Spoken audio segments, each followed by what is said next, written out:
2 раз и 1 2 1 աջ ձեռքով 2 1 2 1 2 1 2 Հիմա փորձում ենք ամեն մեկի հետ շարունակում է ձեռքը դուք պետք է կարողանաք եւ խոսել եւ ինչ որ ուրիշ բանով զբաղվել այս պուլսացիան պետք է լինի պետք է հիմա փորձում ենք մյուս ձեռքով օրինակ ինչ որ մի բան միացնել այս աջ ձեռքի շարժմանը չէ աջը պետք է մնա պետք է 1 2-ը միշտ լինի հիմա փորձեք ամեն մեկի հետ 1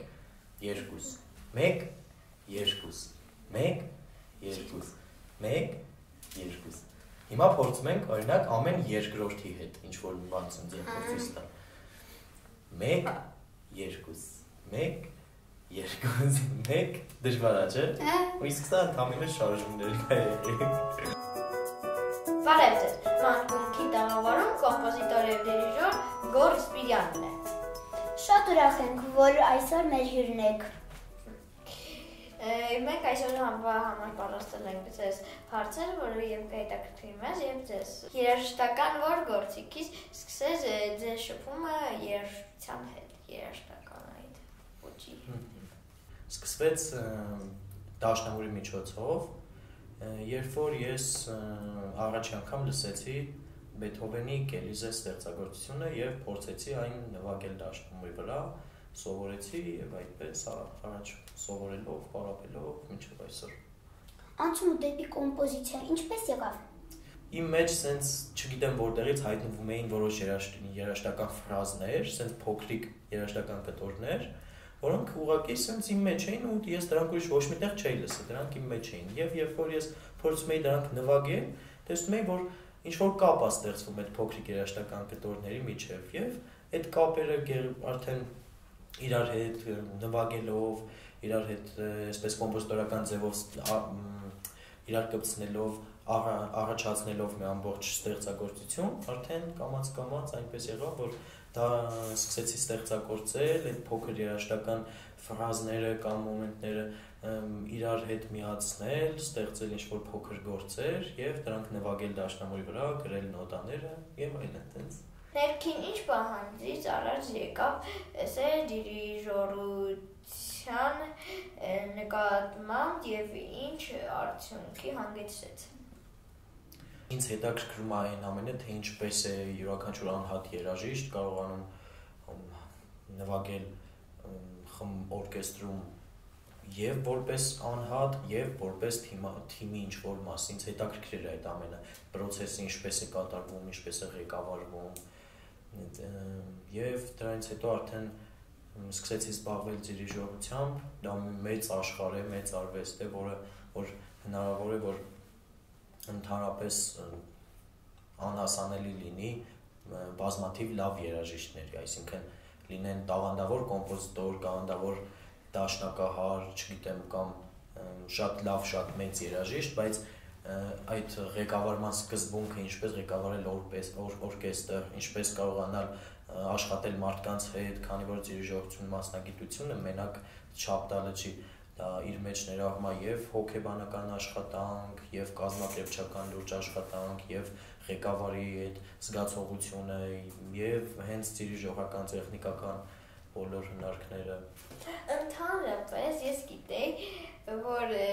դիրիժոր ռուսերեն բառ է։ Այո, դիրիժոր ռուսերեն։ Հայերեն։ Հայերեն նվագախմբավար, բայց այդ տերմինը մի քիչ sense գեղեցիկ չի հնչում, դրա համար ավելի դիրիժոր։ Բարև ձեզ, Մանկունքի տաղավարում է կոմպոզիտոր եւ խմբավար։ Երևան երիտասարդական նվագախմբի երաժիշտները ինչ տեսլականի շուրջ են միավորվել։ Տեսլականը եղել է ուղղակի երաժշտությունը, այսինքն նվագելը, համերգներ։ Երևան երիտասարդական նվագախմբի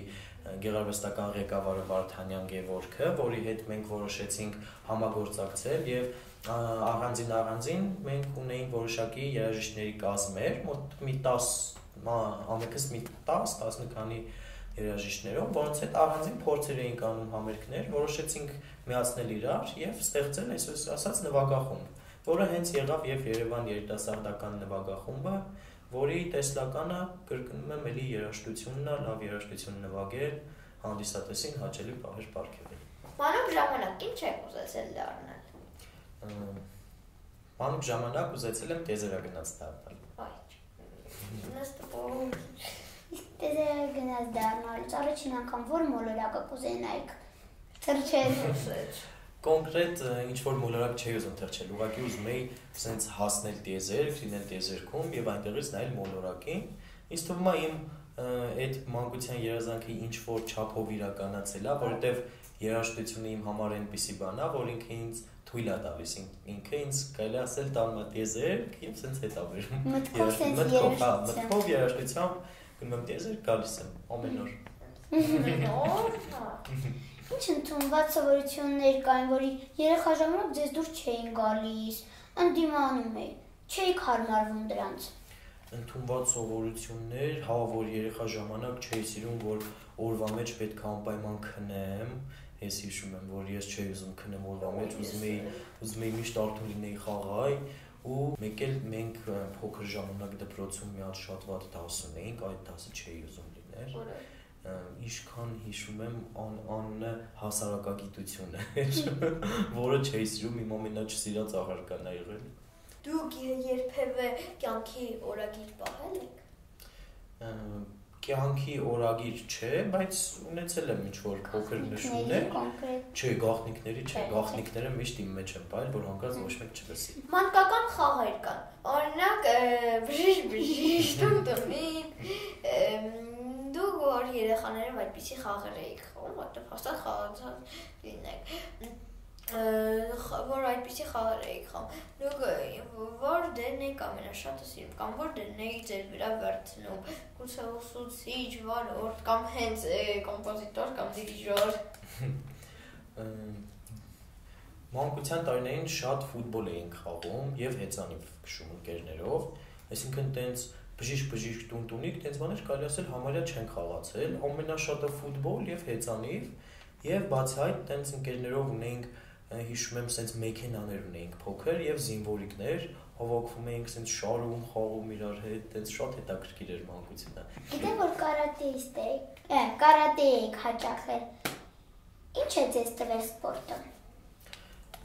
Կարատեի, այսպես ասեմ, չեմ հաճախել կոնկրետ իմ անձնական ցանկությամբ, մի քիչ սենց այսպես կարելի ասել, իմ տանեցիները սենց ստիպում էին, որ գնամ, բայց սկզբի շրջանում հետ հասկացա, որ հետաքրքիր է, որովհետև նախ առողջապես լավ է սպորտով զբաղվելը, հետո ես զգացի, որ երաժշտության մեջ ինչով օգնեց, որ կարատեից ես ճիշտ շնչառության ձևեր կային հատուկ, այսինքն ինչպես շնչել, երբ որ մարմինը գտնվում է ինչ-որ ֆիզիկական գործողություն կատարելու ընթացքում, և դիրիժորության ժամանակ ես մեկ-մեկ օգտագործում էի այդ շնչառության ձևերը, որպեսզի չխեղդվեմ։ Իսկ դիրիժորության այս ձեռքերով կամ մի ձեռքով ինչ ազդեցություն ունի երաժիշտների մեջ։ Երաժիշտները ինչին են ավելի հարմարվում, սենց երկու ձեռքով, թե մի ձեռքով ավելի հեշտ է հասկացվում։ Ախր մի ձեռքով չի լինի, չես։ Չէ, տեղեր կան, որ մի ձեռքով էլ կլինի, բայց երկու ձեռքով ամեն դեպքում լիարժեք է ստացվում, այն ամեն ինչի, ինչ որ ուզում է դիրիժորը փոխանցել իր ձեռքերի միջոցով և երաժիշտների միջոցով հանդիսատեսին։